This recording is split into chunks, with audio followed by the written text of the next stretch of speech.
അതെ, തിരഞ്ഞെടുപ്പിൻ്റെ തലേ ദിവസത്തിലാണ് നമ്മളിപ്പോൾ നിൽക്കുന്നത്.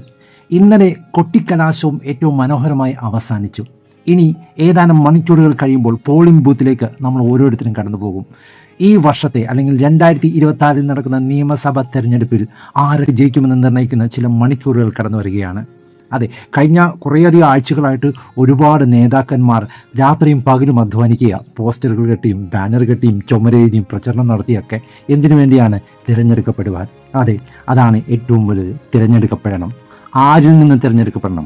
ജനങ്ങളിൽ നിന്ന് തിരഞ്ഞെടുക്കപ്പെടണം. ഞാൻ ഈ വീഡിയോ ചെയ്യുന്നതിന് മുൻപ് ഒരു വീഡിയോ ചെയ്തായിരുന്നു, പ്രിയപ്പെട്ട ചാണ്ടി ഉമ്മൻ സാറിൻ്റെ.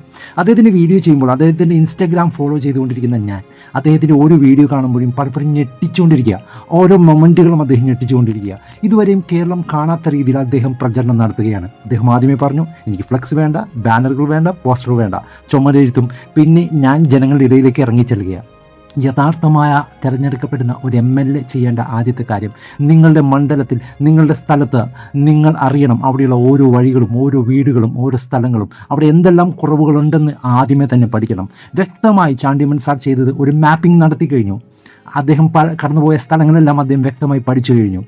ഇനി അദ്ദേഹം ചെയ്യാൻ പോകുന്ന കാര്യങ്ങളാണ് അതിശയകരമായത്. അദ്ദേഹം ഇന്നലെ പറയുകയാണ്, നമുക്കിനി കൊട്ടിക്കലാശം വേണ്ട.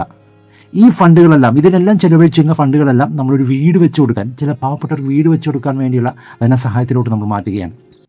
അല്ല, നിങ്ങൾക്കറിയാം, ഞാൻ ഈ ഇലക്ഷൻ തുടങ്ങിയപ്പോൾ തൊട്ട് ഫ്ലെക്സ്, ബാനർ, പോസ്റ്റർ ഒഴിവാക്കിയിരുന്നു. അങ്ങനെ ഒഴിവാക്കുന്നത് ഞാൻ കഴിഞ്ഞ 2.5 വർഷം കൊണ്ട് 48ഓളം വീടുകൾ പണി തീർത്തു. അപ്പോൾ അതിലേക്ക് കോൺട്രിബ്യൂട്ട് ചെയ്യാൻ കൂടുതൽ വീടുകൾ വെക്കാൻ ഞാൻ തീരുമാനിച്ചു.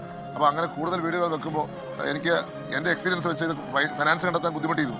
അതുകൊണ്ട് ഇതിൽ നിന്ന് കിട്ടുന്ന എക്സ്ട്രാ അവിടെയോട്ട് കൊടുക്കുക എന്നുള്ളത്. Respect you sir. ഭയങ്കരമായിട്ട് അഭിമാനം തോന്നുന്നു. ഇങ്ങനെയൊക്കെ നേതാവ് ഈ കാലഘട്ടങ്ങളിലും നമ്മുടെ ഇടയിലുണ്ട്. അഴിമതികളുടെ പേര് മാത്രം പറയപ്പെടുന്ന നേതാക്കന്മാരല്ല, മറിച്ച് ഉമ്മൻചാണ്ടി സാറിനെ പോലെ തൻ്റെ മകൻ വളർന്നുകൊണ്ടിരിക്കുകയാണ്. തികച്ചും അഭിമാനം തോന്നും. ഈ ദിവസങ്ങളിൽ ഇനിയിപ്പോൾ 1 മാസം കഴിയുമ്പോൾ റിസൾട്ട് വരും. റിസൾട്ട് വന്നു കഴിയുമ്പോൾ തിരഞ്ഞെടുക്കപ്പെടുന്ന ഓരോ MLA-മാരും അറിയേണ്ടത്, നിങ്ങളെ തിരഞ്ഞെടുത്തിരിക്കുന്നത് ജനങ്ങളാണ്. എന്തിനു വേണ്ടി? ജനങ്ങൾക്ക് വേണ്ടി ജീവിക്കുവാൻ. ഏത് മതത്തിലും പറയുന്ന കാര്യങ്ങളുണ്ട്, നന്മ ചെയ്ത അതിന് അനുഗ്രഹമുണ്ടാവും. എന്താണ്? നന്മ ചെയ്ത അനുഗ്രഹമുണ്ടാവും. ഏത് മതത്തിലും പറയുന്നുണ്ട്. അതുകൊണ്ട് നിങ്ങൾ ഉറപ്പായും നിങ്ങൾ നാടിനു വേണ്ടി ഒരു നന്മ ചെയ്യുന്നുണ്ടെങ്കിൽ തീർച്ചയായും നിങ്ങൾക്ക് അനുഗ്രഹമുണ്ടാവും.